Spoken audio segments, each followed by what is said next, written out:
the world to me that you're all here today.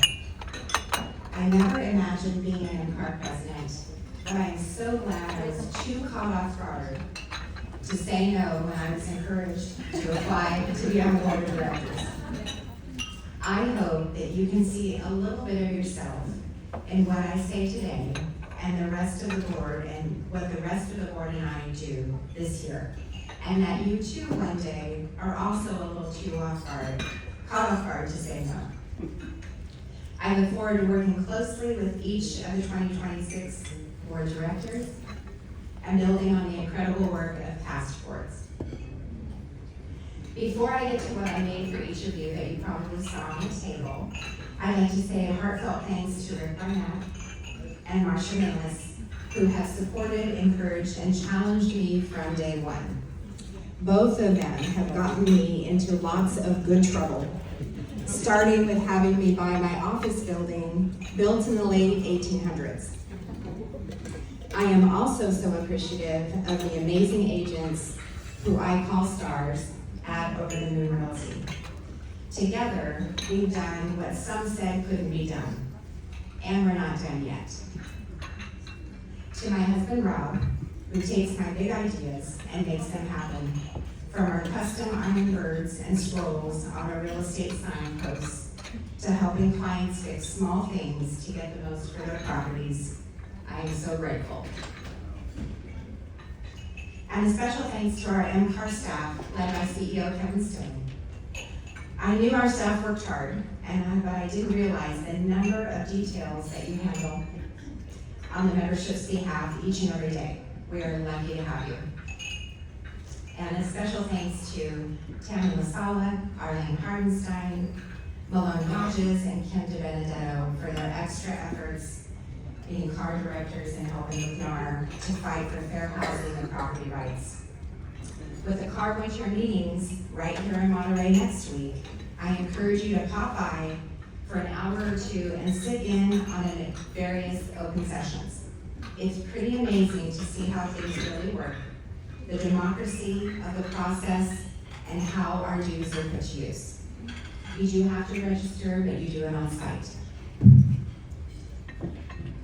Now, I'd like to turn your attention to what I made for each of you in front of you on your table, with the help of a few angels. You may know that I recently retired after 32 years in public education, so I couldn't help resist incorporating a lesson. A journey jar sits before you to take with you, to be whatever you need to be, whenever you need it.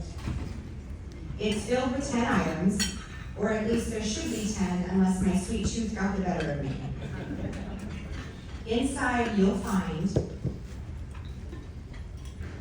a blue moon pie to remind us to treat each day of 2026 as a once-in-a-blue moon experience, a lifesaver to remind us that friends, family, and colleagues are here to support us, a pencil to record our blessings.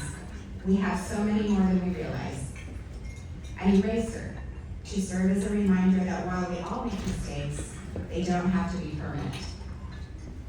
A joke to remind us to laugh a little more and stress a little less. Here's one joke that my granddaughters chose for me to tell today. What's a skeleton's least favorite room in the house? Come on, realtors. The living room.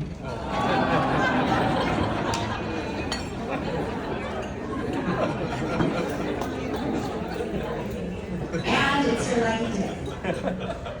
I have a second joke because I couldn't get the 5 and 6-year-olds to agree on just one.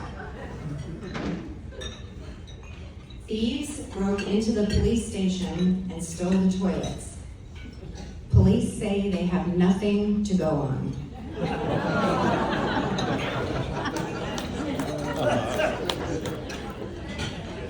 All right, back to item 6. Back to your jars. All right, inside you'll find a globe to remind us the world is much bigger than our profession. A rubber band to remind us the importance of being flexible. A Band-Aid to remind us to mend hurt feelings, regardless of who is at fault. A candle to remind us even a small light can have a profound impact in a dark room. A seed packet to serve as a reminder that every flower that ever bloomed needed to go through a whole bunch of dirt first. And finally, the glass jar, a call for transparency. With grace and class, let us boldly express the value we bring to our clients. Please raise a glass with me. Here's to a bold and busy 2026.